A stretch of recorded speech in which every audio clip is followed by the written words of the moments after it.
Starbucks logo ကိုနောက်ကျောဘက်ကကြည့်ရင်ဘယ်လိုနေမလဲဆိုတာတင်တွေးဘူးလားတကယ်တော့ logo ထဲကရေသူမဟာသူမရဲ့အမီနှစ်ခွကိုဘေးကိုအကျယ်ကြီးဖြန့်ကားထားတာပါ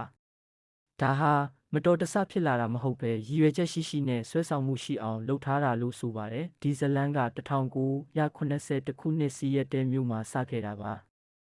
တီထောင်သူတွေကပင်လယ်ရေကြောင်းနဲ့ပတ်သက်တဲ့နာမည်တစ်ခုပေးခြင်းလို့ Moby Dick ဝတ္ထုတွေက Starbucks ဆိုတဲ့နာမည်ကိုယူခဲ့ကြတယ်။လိုဂိုရှာရင်းနဲ့16ရာစုက Siren လို့ခေါ်တဲ့အမီနှစ်ခွပါတဲ့ရေသူမပုံကိုတွားတွေးကြတာပေါ့။ဂရိဒနာရီထဲမှာတော့ Siren တွေဟာတချင်းဆိုပြီးတင်မောသားတွေကိုဆွဲဆောင်ဖျားယောင်းတတ်တဲ့ကြောက်စရာကောင်းတဲ့တရားဝါတွေပါ။ Starbucks ကလည်းသူတို့ရဲ့ coffee ကို Siren တွေလိုပဲဘယ်သူမှမတွန်းလှန်နိုင်အောင်ဆွဲဆောင်ခြင်းလို့ဒီပုံကိုရွေးခဲ့တာပါ